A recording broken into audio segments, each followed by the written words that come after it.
Peace and blessings, dear friends.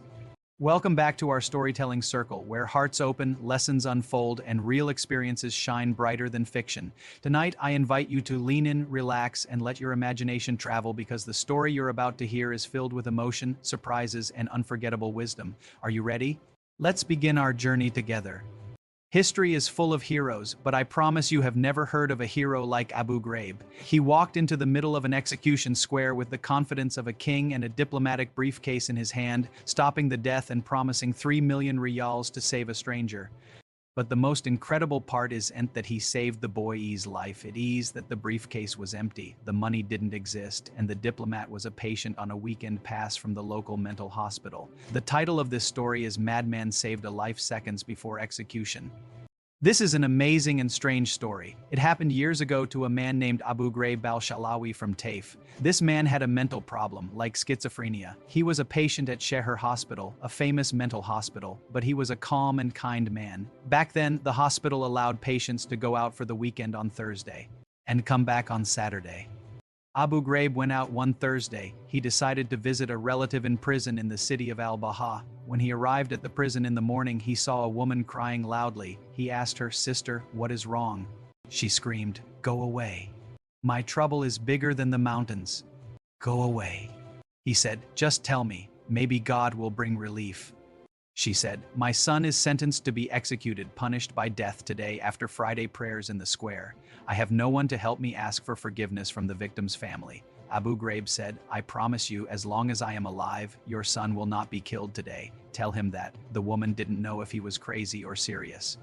Abu Ghraib left and went to the market. He bought a fancy thobe, a headscarf, and a bisht, a fancy cloak that VIPs wear. He also bought a diplomatic briefcase. He looked very handsome and important. He went to the execution square. The police brought the prisoner out. The people and the victim's family were there. The execution was about to happen. Suddenly, Abu Ghraib walked in looking like a very important official with his briefcase. He walked up to the officer and said, "Peace be upon you. Who is in charge?" The officer said, "I am." Abu Ghraib said, "Stop the execution. I need to speak to the victim's family." Because of his clothes and confidence, they let him through. He went to the sons of the man who was killed. He spoke to them beautifully. He said, "My sons, the living are better than the dead. Your father passed away, and killing this young man won't bring him back. His mother is crying. Forgive him, and God will love you. Ask for whatever you want." The sons talked and said, "We accept dia blood money of 3 million riyals. That was a huge amount back then. Abu Ghraib said, "The money is in the briefcase. Do you forgive him?" They said, "We forgive him." The crowd shouted, "Allahu Akbar. God is great." People were crying with joy. The young man was saved. The officer thanked Abu Ghraib and said, "Let's go to the judge to sign the papers and hand over the money. Do you have cash or a check?" Abu Ghraib asked, "What money?" The officer said, "The 3 million. Abu Ghraib said, "I don't have 3 million. I don't have anything." The officer said, "Are you joking? Open the briefcase." They opened it. It was empty.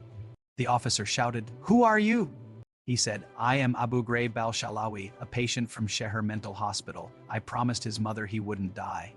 The officer was shocked. This was a huge mess. They called the Ministry of Interior. The news reached Prince Naif bin Abdulaziz. The prince asked, "Is he really a mental patient?" They checked with the hospital, and yes, he was. The prince said, "Well, the pardon has happened. The man was saved by God through this poor man. Take 3 million riyals from the state treasury and give it to the family. The case is closed." Then they made a new rule that mental patients couldn't leave the hospital anymore, but Abu Ghraib saved a life. Here are the 3 lessons gained from the story. 1. The power of appearance and confidence. The story demonstrates how the perception of authority, the fancy clothes, the bisht, the briefcase can be momentarily more powerful than genuine authority. Abu Ghraib used confidence and dramatic staging to pause a state-sanctioned event.